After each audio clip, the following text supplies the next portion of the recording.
Coming up, Tzu Chi volunteers in China break ground on a new DaAi village to help Kongdang villagers rebuild their life. Tzu Chi's Humanitarian Center in Guandu, Taipei brings in the new year with a pious pilgrimage.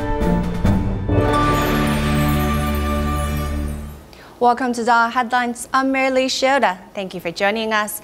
We begin today's program in China. At the end of June last year, 3 major disasters, including tornadoes, hail, and heavy rain, caused a great deal of damage to Yancheng's Funing County. In particular, the village of Kongdang saw a great deal of damage, leading Tzu Chi volunteers to provide care for the past 6 months. Plans for a DaAi village were completed on December 28th and commemorated with a special groundbreaking ceremony. The Tzu Chi Foundation started building the foundation of a DaAi village in Jiangsu's阜寧孔蕩village at the end of 2016.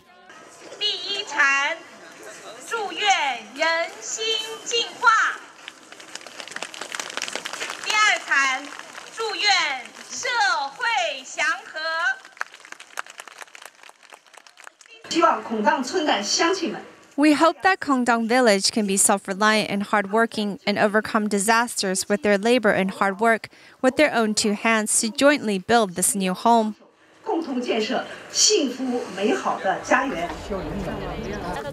In June of this year, Jiangsu Province's Yancheng Funing suffered the double disaster of hail and a tornado. In Kongdang village, volunteers provided emergency rescue service, and their care has never left this community. The past 6 months, Tzu Chi volunteers continue to be a presence and have actively planned to build a DaAi village, which they hope villagers could get to see get underway before the start of 2017. We're looking forward to utilizing environmental concepts to limit the use of materials. We also hope to build a smart network, which will make use of the wireless internet connections to build a DaAi network. At this groundbreaking ceremony, some 200 volunteers from Shanghai, Suzhou, Kunshan, Zhejiang, and Nanjing, along with local residents, take part in this joyous event. The whole preparatory process included local bodhisattvas playing their part as they help us engage in better overall planning.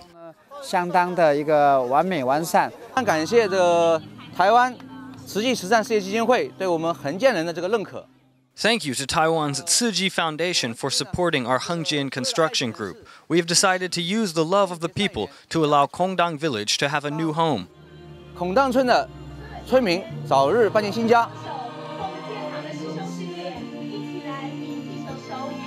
Volunteers, along with construction workers, came together for this special ceremony to help rebuild the community as quickly as possible.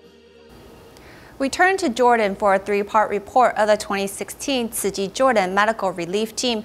During one of the aid distribution at Azraq refugee camp in Jordan, Tzu Chi volunteers noticed a man in a wheelchair seeking assistance. Upon learning about his situation, they found out he's actually the head of a 12-person household. Follow our report as we find out more about this family story. 2份。要跟后面讲清楚。1, 2。到了。出来。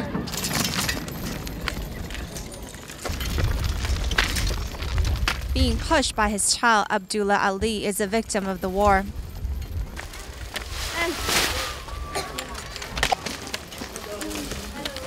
Hello. أولادي أنا لا هدول كلهم ما كلهم هدول 7 months ago, when Aleppo, Syria was under fire every day, 42 Abdullah Ali was injured.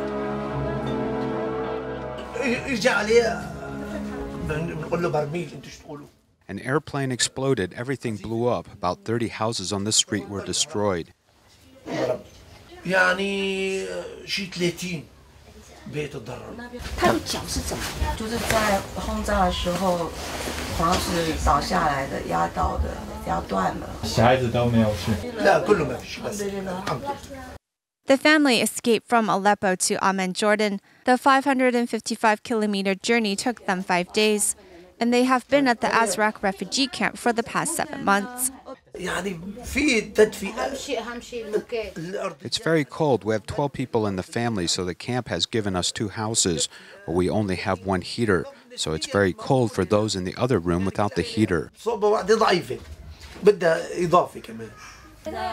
Ali has no means to provide his children anything better, so together they wait for help.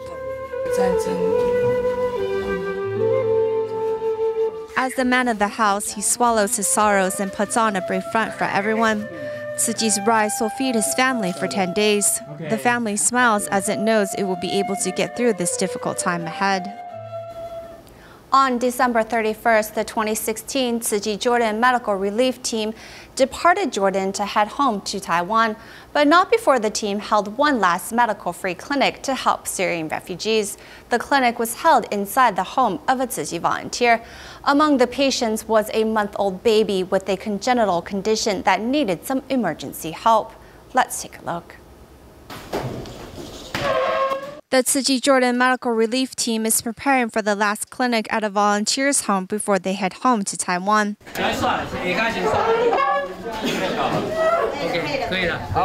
Originally, the plan was to provide free dental services only. However, after learning the needs of this group of Syrian refugees, pediatrics and internal medicine were added, with the registration organized in the hallway. Due to the limitation of the venue and time restraints, dentist Li Yibang wishes he could do more. I had hoped to see more patients, but really since the dental equipment is limited, we could only see about half of the anticipated number of patients, which I feel is very little. It's quite regretful. I hope the next time if there is an opportunity, we can help more people. I want to invite more dentists to join me in helping these people solve their dental problems. A baby of just 1 month and 10 days old with a congenital condition of an improperly developed anus also came with her mother to the clinic because the mother discovered the baby's stomach wound was infected. When she heard of the free clinic, she came immediately hoping to see a doctor. Hearing of the baby's cries, Dr. Hala, the pediatrician, Dr. Chen Jianhua, and Ye Tianhao came to offer their services. Her colostomy opening is infected. We need gauze. I'll go get some. She was born without an anus, so she needs surgery to connect the intestines and make an artificial one. The baby could only cry to express her pain as the doctors used the quickest and gentlest way to apply ointment and bandage up her wound. Jordanian Tzu Chi volunteer Abir also looks on, touching Mariam's face as if telling her, "Don't worry, we'll be here for you." Next, we meet a few volunteers who are helping out at free medical clinics Tzu Chi held in Jordan. The volunteers included Farah, a local dentist who wanted to do more than Tzu Chi when she found out the volunteers were not being paid for this trip, and Wu Meizhu, a yoga teacher living in Dubai, whose transportation costs alone cost her a week's salary. Whether it's wiping down the surface or helping out over there, a volunteer who's originally from Xiamen, China, but now in Dubai as a yoga instructor, is helping Tzu Chi during this free clinic. Wu Meizhu spent a week's pay just to be able to travel to Jordan. I need to teach 8 days of class just to make enough money for a round-trip plane ticket from Dubai to Jordan. Wu's not the only one who's paying for the trip out of her own pocket. Actually, the entire 2016 Tzu Chi Jordan Medical Relief Team did the same. When local Jordanian doctors heard about this, they were touched and moved. Hi, say high five لبن اضرب كفك اضرب يلا ايوه mine give me a five اعطيني big hug I love you يلا off to go. And collecting your money and coming from your own pocket money to share your time, especially on the holidays, and come. And it was sweet. As an Arabic Jordanian person, I couldn't let you guys be better than us. As love and compassion is spread throughout the land, more and more battle scars are eased by the care of other kind-hearted people and Tzu Chi.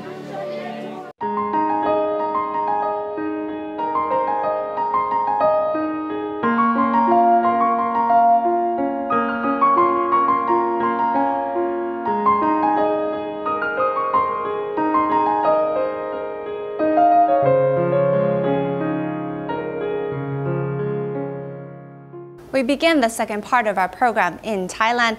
Recently, Tzu Chi volunteers in Bangkok have been holding blessing ceremonies and some small distributions to help struggling families. In total, 936 residents received assistance. Tzu Chi first began cultivating its relationship in Thailand after serious flooding occurred in 2011. Since then, the bond of love between Tzu Chi and the Thai people has only continued to grow. These former care recipients are happy to see these volunteers, who offer them tea one by one. The meeting is just like a reunion of old friends. Although I don't speak Thai very well, I really love the Thai people. After serious flooding occurred here in 2011, Tzu Chi volunteers began to offer their care for the residents. As the years have passed and the community has prospered, the love between Tzu Chi and the residents has continued to grow. Before, there were many villages that were devastated. The disaster is what brought us together. Today, we have a chance to look back. We encourage everyone to visit our recycling station and to take part in gatherings like this one. We want to express our respect for the people here. In Thailand, Tzu Chi volunteers in Bangkok held 6 year-end blessing ceremonies and relief distributions for impoverished families. The small distributions included rice and some assistance funds to help families in the new year. Today we received rice, drinking water, some snacks, and 1,500 baht in assistance funds. I feel very moved. Bless all of the Tzu Chi volunteers.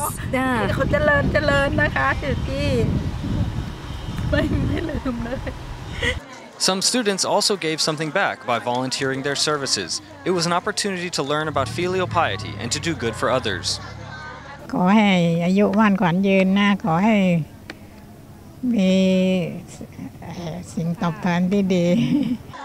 As everyone shares blessings and words of love with one another, the bond between Tzu Chi and this community continues to grow stronger. On the morning of the New Year's Day, Tzu Chi volunteers and Dharma masters held a pilgrimage at Taipei's Guandu Tzu Chi grounds to commemorate the upcoming new construction project. It was an auspicious day to ask for blessings for the year ahead and to reaffirm the vows of Tzu Chi's humanitarian mission. Here's more.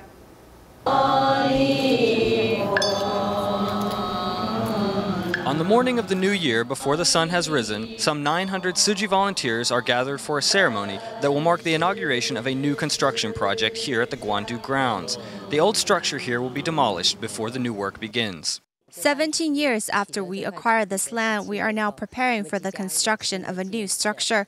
We are looking forward to the project, and we hope that everything goes smoothly and peacefully. It's just like Master says, the buildings protect our bodies, but the Dharma rests within our hearts. So here we will be able to purify our hearts and our bodies together. Also there for the early dawn service were members of the Tzu Chi Center for Culture and Communication, including the president, Tang Jianming. He expressed his gratitude for DaAi TV's success over the past 19 years and is hopeful about the second Tzu Chi Humanitarian Center and how it will help spread DaAi's message even farther in the future. The new building will contain offices for our print publications as well as DaAi TV offices. I hope we will continue to be a positive influence on society and help people to purify themselves and their communities. 在今年的第一天开始，我们共同发心立愿，大爱电视台是全球的清流，但愿我们的清流永恒不息。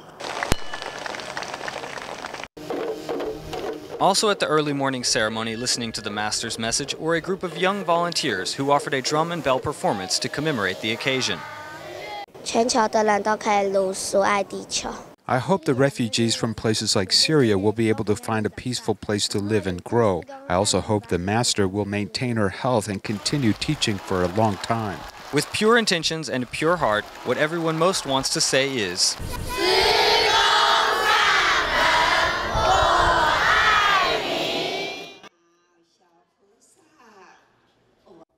According to statistics, as of September 2016, the proportion of elderly people over the age of 65 is 13.92% in Hualien County, and in Fengling Township, the proportion is as high as 22.87%, making it the oldest township in Hualien County.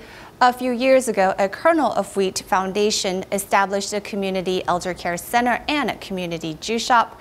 The group also introduced technology to these elderly, such as smart bracelets, which can measure vital signs and perform real-time tracking of the seniors. Moving their arms quickly to the music are these elderly people, with a few having trouble keeping up with the beat. A shy smile comes over their faces at the Fengling Elder Care Center, where healthy groups of elderly people engage in activities. They wear smart bracelets on their wrists to keep track of their physical condition.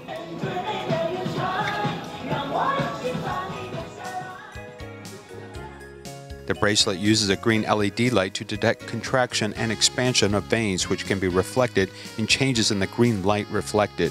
When veins expand, there's more hemoglobin, which results in less green light reflected, and the reverse is also true. When veins contract, less hemoglobin is present and more green light is reflected. These changes in the signal can detect a person's heartbeat.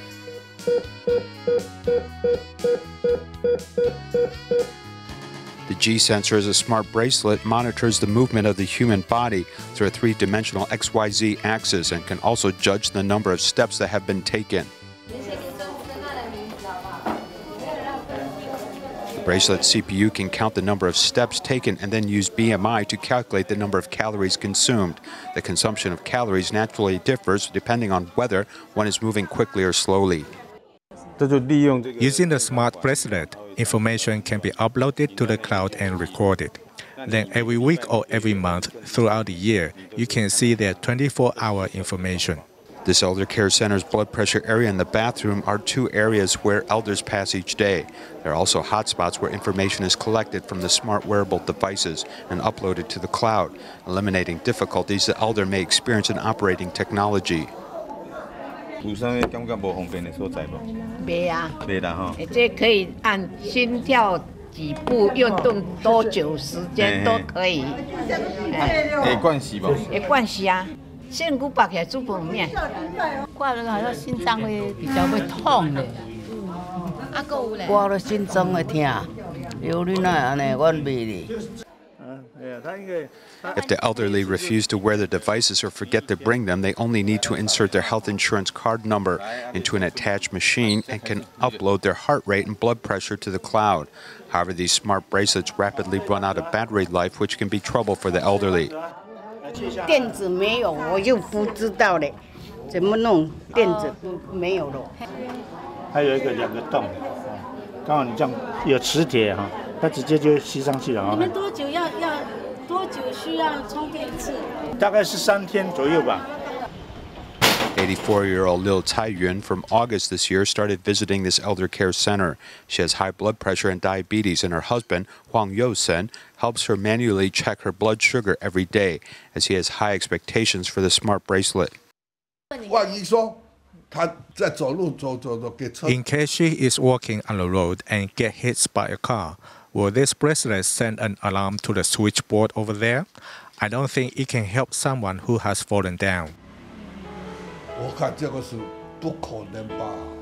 Mr. Huang's greatest hope is that the bracelet can prevent accidents, but currently the main functions of the smart bracelet are mainly offline, such as recording 24-hour heart rate and calories. This data must be later uploaded at the Elder Care Center. Actual real-time transmission requires being coupled with a communication device, which would need to overcome the troubles of high power consumption. In addition to developing wearable medical aids, Taiwan has also been actively developing a smart bed, which can help those taking care of seniors. These real-time sensors notify nurses or caretakers when seniors leave their beds without assistance, which can sometimes result in injury to the patients. However, before these products go into mass production, they need greater market acceptance and help from supporting laws.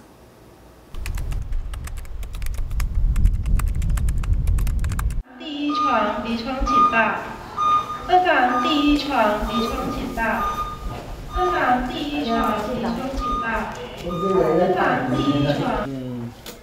穿鞋啊？你想穿鞋袜吗？敢咁樣穿？未啊。 This 86-year-old grandfather suffers from Parkinson's disease and was admitted to the nursing home. When he came, his whole head was covered in bruises and scars from many injuries from falling or running into things. He doesn't know if he's moving fast or slow. Grandmother and grandfather are quite caring, and they don't want to trouble us. In order to not be a bother to others, the elderly like to get up and move around on their own, but this makes them potentially prone to more danger. When they get out of bed to go to the toilet or other things, they may fall and become a big problem. Every 30 minutes to an hour, we go to the room to carry our checks. 7 years ago, Taiwan began to research and develop a smart mattress. The secret is this thin sheet of plastic which has 8 sensors. 其实我们可以把它当作是手机一般在使用的电容式。 Actually, we use the same capacitive touch concept, which is used in a cell phone, as the whole bed can be like a large mobile phone screen. Lying on the bed is much the same as finger touching a cell phone. It can tell you if someone is lying in bed and is moving or turned over, or if someone is sitting on the bed, or if someone has left the bed. Each mattress has 10 sensors inside, which are covered in foam to protect the circuits as well as increase the comfort of the bed. These 10 sensors form a sort of network which goes to a terminal which has a control panel to judge and then wirelessly transmit this information.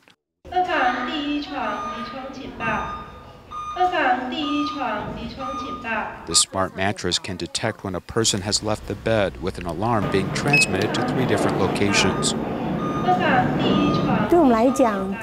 For us, caring for these individuals, this warning is a big help, as it is a reminder and we don't need to be so tense. However, organizations only get subsidies for air cushion beds and wheelchairs. As for these smart mattresses, the cost of making one is $300, but without market support, it will be difficult to mass produce, which is one thing that the Long-Term Care Act must address. Where we are stuck in Taiwan is funding, because related applications and products in Japan are well developed due to their long-term care insurance, as they have a relatively large tax base, which provides funding. So we have more of a need to provide stimulus for things that are self-funded. Looking towards Scandinavia and Japan for inspiration, the long-term care medical aids get stimulus from the government to develop on the market and benefit elders. We are now discussing a preliminary tax system. Why don't we temporarily use the insurance system? Because that would involve the whole nation, which would estimate would cost more than $3 billion. To help this industry rise up, insurance has already paid a lot. What can we do if no one cares for these elderly? We have to give money. We really want to help those with dementia or disabilities, as there will be a large increase in their number after 5 years. So we think that Taiwan industry or government will need to focus on this area. How to best utilize technology to make the lives of the elderly easier is something that Taiwan's technology industry is currently working on. However, the next step will be how to better integrate industry and academia for even more practical innovations.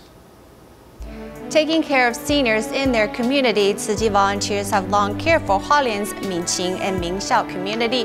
They not only host weekly meals for the seniors, but also regularly conduct health checks to ensure they are living a good life. Let's take a look at a recent event as we leave you with these images at the end of the program. Thank you for joining us. See you next time.